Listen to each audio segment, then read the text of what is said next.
Un cordial saludo, capitán Harry Jiménez. Mi nombre es Kevin Rodríguez, soy un cadete del tercer año. Hoy junto a mis compañeros vamos a hablar sobre lo que son los buques frigoríficos.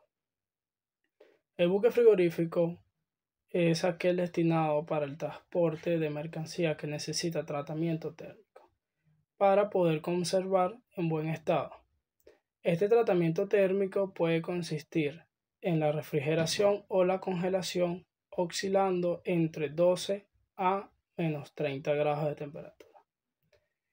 Este tipo de buque suele ser de color blanco o parecido para poder reflejar los rayos del sol lo máximo posible, evitando así el calentamiento del casco y en consecuencia el de las bodegas de las cargas.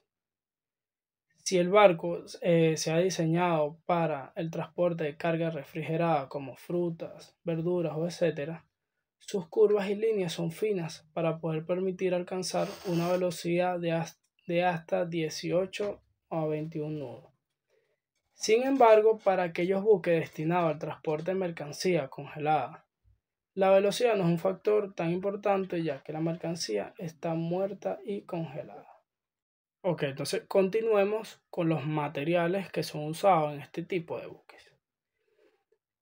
Primeramente hablaré sobre los aislantes. Los materiales aislantes son esenciales en las bodegas de estos buques, ya que deben minimizar la absorción de energía del exterior y garantizar una temperatura idónea durante todo el viaje. Sin aislamiento sería imposible, porque el frío de las bodegas o bien el gasto necesario para poder contrarrestar la pérdida de frío sería muy grande, de modo que probablemente el transporte no sería rentable. Por lo tanto, el aislamiento tiene una función triple. Número 1. Facilitar el mantenimiento de la temperatura en el interior de la bodega y tuberías, evitando así la entrada del calor el calor del exterior. Obtener un ahorro energético debido a que las cámaras frigoríficas no se calientan. No hay necesidad de generar más frío del necesario.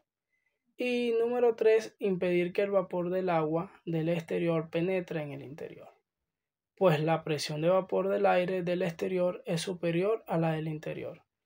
Esto podría causar humedad y dañar cierto tipo de carga. Ok, ahora continuamos con los enjaretados. Son tableros formados por tabloncillos, colocados de modo para que formen un enrejado. De esta manera, entre el plan de la bodega y la carga habrá un espacio disponible para el paso del aire frío. Es un método fácil y económico para mantener la correcta circulación del aire y de no dañar el fondo de la bodega. Podemos encontrarnos diferentes tipos de enjaretados. Están los fijos o móviles. Los primeros suelen ser metálicos, mayoritariamente de aluminio por sus características. Sin embargo, los enjaretados móviles suelen ser de madera, ya que es un material más fácil de manejar y especialmente en la colocación de los últimos enjaretados. Ok, ahora pasamos al tercer material, que es uno de los más importantes en este tipo de buque, ya que este es el que se encarga de refrigerar o congelar. Estamos hablando del sistema frigorífico. El sistema frigorífico de las bodegas consiste de frigorígenos, tuberías por la que circula el líquido refrigerante y ventiladores que impulsan el aire que permanece en el interior de las bodegas. Los ventiladores están colocados en los costados de los mamparos transversales de las bodegas, en las baterías de frío o el interior del frigorígeno. El aire pasa por el interior del frigorígeno, se enfría y se impulsa hacia las bodegas gracias a los ventiladores. En el interior del frigorígeno se encuentran dos elementos más destacables en cuanto a la generación del frío. Estos son el compresor y el condensador. El compresor es el elemento encargado de producir la presión necesaria en el evaporador para que vaporice el fluido refrigerante a la temperatura deseada. Y el condensador para que se condense el líquido refrigerante. Entonces tenemos el condensador, es el elemento encargado de licuar el refrigerante. La temperatura de condensación depende de la temperatura del condensante. Ok, continuamos con el cuarto elemento. Estamos hablando de las cajas. Es un elemento de almacenamiento muy antiguo y a la vez muy utilizado, que permite proteger el producto y facilitar la estiba del mismo, reduciendo así el tiempo de carga o descarga.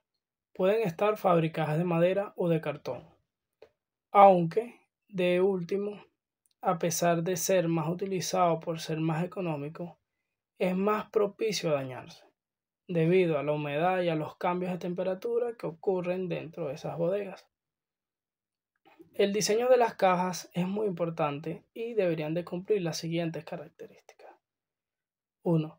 No ser muy profundas, de manera tal que los ejemplares, como el pescado del fondo, no se aplasten.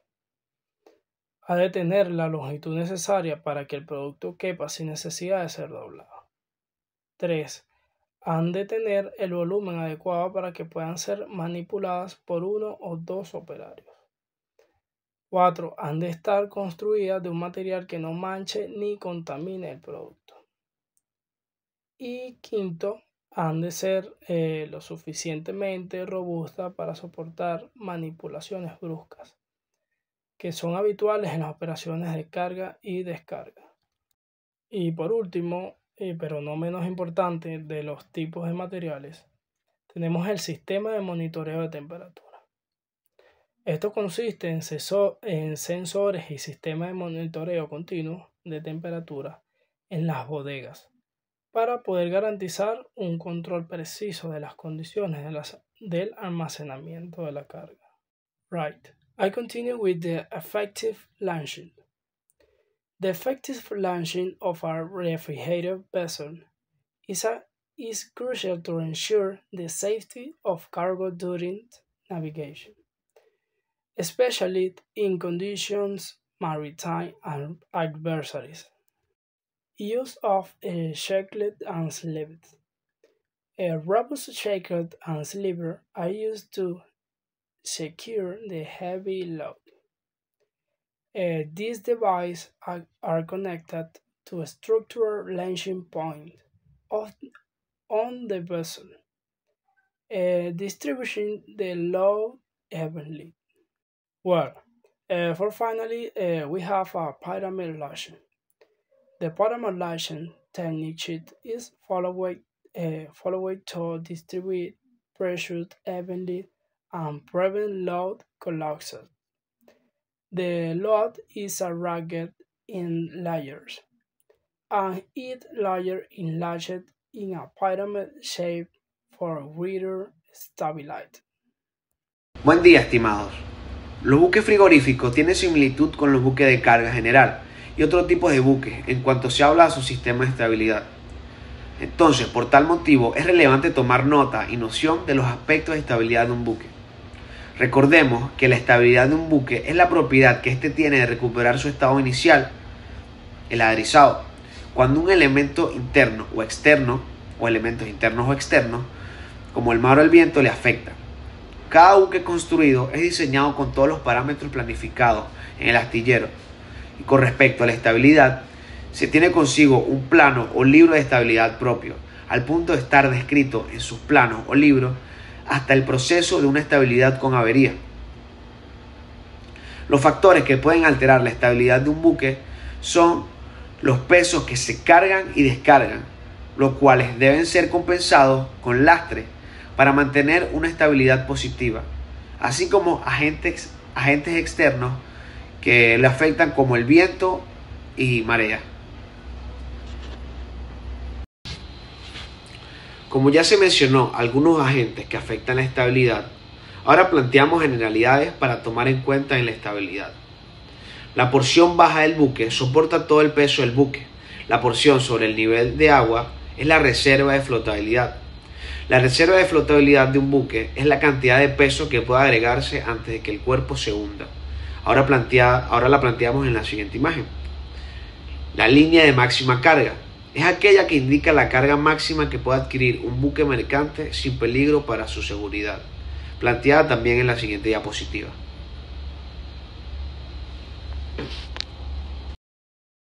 Son de suma importancia unos determinados puntos de fuerza, como lo son el centro de carena y el centro de gravedad. Si se agrega un peso, el centro de gravedad del buque se desplazará hacia el centro de gravedad del peso agregado. Cualquier desplazamiento del peso agregado también producirá un desplazamiento del centro de gravedad del buque. La fuerza que actúa sobre el centro del volumen desplazado se conoce como el centro de carena. La localización del centro de carena está determinada por la forma del volumen desplazado. En un mar agitado, el centro de carena está en constante movimiento, ya que las olas y la marea afectan el volumen sumergido del buque. Al no estar en la misma vertical, pero sí paralela, el centro de carena y el centro de gravedad tienden a girar el buque devolviéndolo a una posición de deslizamiento. El deslizamiento de un buque puede compararse con el balancín. Cuando el balancín está en reposo, el centro de gravedad está en una línea vertical con el centro de soporte, que en la analogía sería el centro de carena. Pero si se mueve el balancín, se inclina, el centro de gravedad permanece fijo, pero el centro de soporte cambia, se desplaza a un nuevo punto, fuera de la posición de equilibrio. Por tal motivo se menciona que el centro de carena está en constante movimiento, ya que el soporte del buque varía con la marea. No estando las fuerzas en balance, el balancín tiende a girar hasta que la fuerza readquiera su posición de equilibrio y el balancín quede en reposo. El aumentar las distancias entre las líneas de fuerza aumenta la tendencia de deslizamiento del balancín. Conforme las líneas de fuerza se aproximan entre sí, disminuye la tendencia de deslizamiento. La distancia entre las líneas de fuerza se llama brazo de deslizamiento, pero existe un límite de estabilidad que está estipulado en los planos o libros de estabilidad, con la que el buque puede inclinarse sin darse vuelta de campana. Por consiguiente, se sabe que la carga de un buque cambia la característica de estabilidad y la localización de los pesos es de extrema importancia.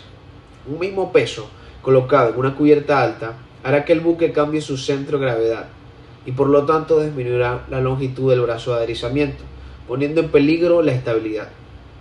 Siempre se toma en cuenta colocar lo más pesado en el nivel más bajo. Si se desea mejorar la estabilidad, se debe trasladar pesos a niveles bajos, bajando así el centro de gravedad, alargando con ello el brazo de deslizamiento. Sistema de estabilidad de un buque frigorífico. Como se estableció en la parte anterior con respecto a los buques en general, en este caso ocurre lo mismo para los buques frigoríficos, los cuales no tienen mayor problema en su estabilidad, si no es comprometido el peso de su carga en cubiertas altas, como es el hecho que se carguen entre puentes antes que los planes, lo cual suele ser habitual cuando la carga tiene diferentes destinos o bien cuando se remocionan pertrechos a cubierta, sobre todo en caso de las mallas. El sistema de estabilidad está integrado por cada uno de los agentes que participan para que el buque mantenga una estabilidad segura o positiva, como lo es el plan de carga y descarga. Con este se conoce cada uno de los pesos de las bodegas y la repartición de las mismas, para así compensarlos con los tanques de lastre. Para el movimiento de las aguas de lastre hay una bomba de lastre, la cual trabaja distribuyendo el fluido mediante unas líneas a diferentes tanques de lastre que poseen sus respectivas válvulas. También hay una toma de succión para absorber el agua y una línea de descarga para arrojarla hacia el mar de nuevo, así como los diferentes cálculos de estabilidad respectivos. Con respecto a los cálculos de estabilidad, antes de comenzar el viaje, el capitán deberá asegurarse de que la carga y las piezas de cierto tamaño han sido estibadas y trincadas de manera que el riesgo en que se produzca un corrimiento de las mismas bajo el efecto de las aceleraciones causadas por balanceos o cabeceos sea nulo. La carga se estibará de manera de cumplirse los criterios de estabilidad, como antes se mencionó, de colocar lo más pesado en el fondo cosa que habrá de comprobarse cuando la condición de la carga sea distinta a la del libro de estabilidad. Si fuese necesario, se limitará la carga útil de manera que pueda introducirse gasoil en el doble fondo para aumentar la estabilidad. Cuando se lastre o deslastre o se consume el gasoil, durante el viaje se pondrá especial cuidado en seguir las instrucciones de llenado del tanque de lastre, teniendo siempre en cuenta los tanques parcialmente llenos tienen un efecto desfavorable en la estabilidad y puede ser peligroso, lo cual se llama efecto de superficies libres. Para realizar los cálculos de estabilidad se utilizan hojas de cálculo partiendo de curvas hidrostáticas, las tablas, los cuadros de capacidades de los tanques y espacios de carga y peso de rosca de barco. Es muy importante el sistema de estabilidad del buque, ya que este proporciona seguridad a la carga, embarcación y tripulación, para así poder llevar una navegación segura hasta el puerto de destino.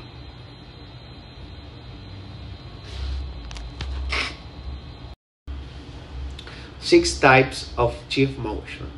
At first glance, the ocean may appear flat, but a closer view offers a better look at the wind, currents, and wave action that influence how a chief moves in 6 degrees of motion: heave, sway, surge, roll, pitch, and yaw. These environment conditions create a dynamic and ever-changing plan as the vessel navigates or moves across, not just forward and reverse, but up and down, side to side, and even having into the air. Regardless, all six happen in combination, and understanding how this works helps to us seafarers. Here is a quick look at the 6 planes of chief motion. The first one, pitch, describes the up and down motion of a vessel. This is characterized by rising and falling of the bow and stern in much the same way as the teeter-totter move up and down. The second one, roll, is how we describe the tidal motion of ship from side to side, wind and wave. Push against the ships cause it to rock back and forth. Yaw, spin the ship on an invisible middle line similar to swelling on shore. This can be caused by wave moving perpendicular to the motion of the ship and can change its heading or direction. Heave defines the up and down motion of ship, has large swells, heave Nautilus vertically on the crest, and third of wave. The fifth one, sway. This sliding motion occurs when the hull of a ship is pushed by the wind or current. And the last one, surge, occurs when Nautilus is being followed by large swells, which can push the vessel forward and impact front to back motion of the ship. Welcome. I'm Leonardo Ruiz, a third-year cadet, and I will continue the presentation talking about the stowage and unstowage of refrigerated ships. First, we gotta talk about the hull's design. This type of ship has its hulls divided into one plane and one or several twin decks. This vertical division is due to 1. Facilitating the maintenance of stowed cargo at the bottom of the hull. Once loaded, the twin deck can be closed and its refrigeration system activated. In other words, while part of the hull remains open and operational, that deck is already isolated and cooling the cargo. 2. Preventing the crushing of the cargo and facilitating its stowage. Even if it's frozen merchandise, excess weight could damage the cargo in the lower part. 3. Avoiding the warming of the merchandise. Without vertical compartmentalization, some areas of the hull would not be subject to the refrigeration system and could be damaged.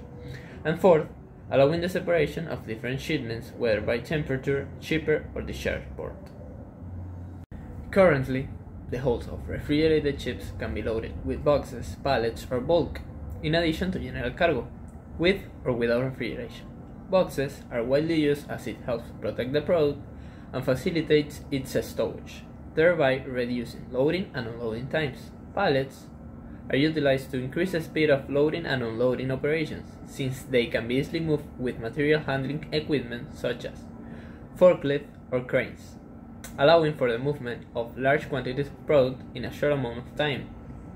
Bulk is predominantly used in these ships when storing fish. The fish is dragged towards the corners of the holds, and once there, the stowage is moved towards the center. Al momento de realizar una carga a bordo de las bodegas de un buque frigorífico, se deben seguir una serie de procedimientos, los cuales detallaré a continuación. Primeramente, hay que entender que la mercancía que se transporta en este tipo de buques está destinada al consumo humano. Por lo tanto, la higiene en los espacios de carga es un aspecto muy importante. Un espacio de carga tiene que estar limpio, seco y libre de olores. Cuando el primer oficial ha de realizar la limpieza de una bodega, ha de tener en cuenta la mercancía que va a cargar y la mercancía que se había transportado antes en ese mismo espacio. La limpieza de las bodegas consta de los siguientes procedimientos. El barrido. El barrido es un procedimiento imprescindible, ya que elimina los restos del cargamento anterior. Los espacios situados bajo el enjaretado, las esquinas y los desagües de acentinas son muy propicios a almacenar estos restos. También está el baldeo.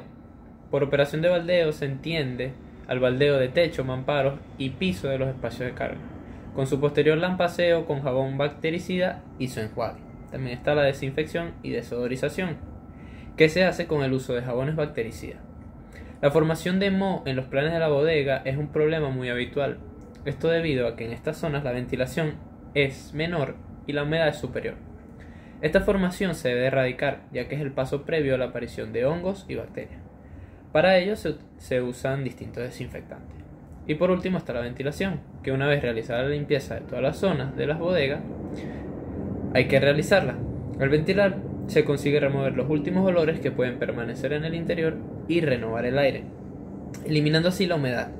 La ventilación se puede realizar fácilmente con la apertura de las escotillas y las tapas de los entrepuentes. Si no se dispone del tiempo necesario para ventilar de esta manera natural, otra vía es con el uso del sistema de ventilación. Después de haber realizado la correcta limpieza y desinfección de los espacios, se procede a realizar la prueba de la planta de frío. Antes de realizar un preenfriamiento de las bodegas, el oficial correspondiente debe asegurarse del correcto funcionamiento de la planta de frío. Para ello tiene que realizar estos pasos. Primero, tiene que revisar la existencia de posibles derrames en el sistema. El segundo paso es examinar el nivel de refrigerante. El tercer paso es comprobar y limpiar la toma de agua de mar y las bombas. Y el último paso es revisar las correas de los ventiladores. Una vez se empieza a enfriar la bodega, se debe de comprobar que no aparecen nuevos fallos en el sistema. Después de hacer la prueba de la planta de frío, se procede a realizar lo que se conoce como el preenfriamiento. Cuando se comienza el embarque de la mercancía, el espacio de carga en el que se va a estibar se debe haber enfriado hasta la temperatura de transporte, o por lo menos hasta 0 grados centígrados. Este proceso se denomina preenfriamiento o precooling. Si la bodega que se va a cargar está vacía, el enfriamiento se suele iniciar 3 o 4 días antes, aunque si el buque está fletado y los gastos de combustible corren a cargo del fletador, lo más normal es que las instrucciones sean de empezar este procedimiento 24 horas antes del inicio de la carga. De todos modos, suele ser una práctica habitual no apurar hasta las últimas 24 horas para hacer este preenfriamiento. También, antes de cargar el buque, se tiene que realizar una correcta inspección de la carga. En esta inspección hay varios puntos clave a considerar, los cuales son: cuando el buque está realizando la operación de carga, ya sea en puerto o directamente de otro buque, se tienen que tomar regularmente las temperaturas del producto e inspeccionar su estado. Si el cargamento no llega a la temperatura que se requiere, no debería ser aceptada. La temperatura a la que se debe embarcar un determinado cargamento está especificada por el fletador o las instrucciones de la propia compañía. Cuando estos alimentos congelados se inspeccionan de acuerdo al Códex Alimentario, se tiene que utilizar el siguiente enfoque. En primer lugar, hay que realizar una inspección visual con tal de verificar la condición de los alimentos, buscando daños, descongelación, etc. En segundo lugar, se tienen que examinar los registros de vigilancia de la temperatura del aire, anotadas en la documentación que acompaña los alimentos. Además, se tiene que medir la temperatura del producto de manera directa. Con respecto a la carga de pescado a granel, tiene que cumplir con ciertas regulaciones estipuladas para su carga, como mediciones de temperatura por diferentes métodos, como el destructivo. Se debe comprobar que la carga no esté dañada, ni podrida, ni con olor a gasoil. Además, este tiene que estar duro y no deben estar pegados entre sí ni ensangrentados, entre otras regulaciones sobre las cuales no ahondaré. Después de haber realizado todo esto que mencioné anteriormente, es que se procede a realizar la estiba del buque. Ya en este punto tenemos que saber lo que es estiba, que es la técnica de colocar la mercancía a bordo para ser transportada con el máximo de seguridad para el buque y la tripulación, optimizando al máximo el espacio disponible en las bodegas, evitando los daños en la misma y reduciendo las demoras en los puertos de carga y descarga. Cuando el buque está listo para realizar la carga, el primer paso es entregar al cargador un preplano de estiba o plano preliminar, realizado por el primer oficial y aprobado por el capitán. Este documento es de gran importancia, ya que, de haber un problema, será uno de los primeros puntos a revisar al realizar una inspección. Hay que tener en cuenta que en ningún momento durante la carga el barco puede quedar aprobado, porque esto significaría que el agua, especialmente cuando se está cargando pescado a granel, quedaría encharcada en proa, estando los pocetes que conducen el agua a las sentinas a popa, por lo que se congelaría el agua debajo de los enjaretados y no permitiría el paso del aire. En estos buques no suele haber problemas de estabilidad, a menos que se carguen entre puentes antes que los planes, lo cual suele ser habitual cuando la carga tiene diferentes destinos, o bien cuando se remocionan pertrechos a cubierta, sobre todo en el caso de las mallas.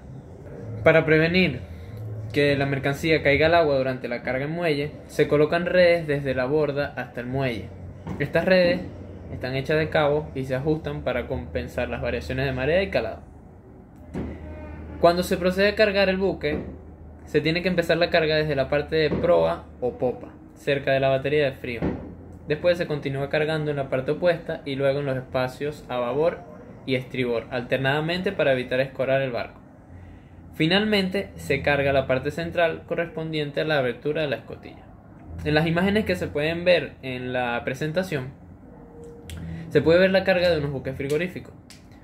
Suponiendo que en cualquiera de los dos casos que se ven ahí no hubiera más carga, sería muy importante cubrir los enjaretados, bien sea con las propias cajas o con la lona sintética. También hay que tener en cuenta que cuando se embarca carga paletizada y los palets no cubren la totalidad del espacio de carga, se utilizan unos elementos denominados airbags, cuya función es la de cubrir estos espacios libres. De esta manera se evita que con los golpes de la mar y los balances del buque la carga se pueda mover. En la imagen que se puede ver ahí en la presentación, se muestra cómo se está cerrando la estiba de un espacio de carga con la colocación de los airbags. Por último, hablemos de las formas de efectuar la carga y descarga de estos buques. Los buques frigoríficos están equipados con medios especializados para la carga y descarga. Una característica de vital importancia dado que los muelles normalmente carecen de infraestructuras adecuadas. Estos buques ejecutan transbordos entre embarcaciones, ya sea en muelles, en fondeaderos o incluso en alta mar.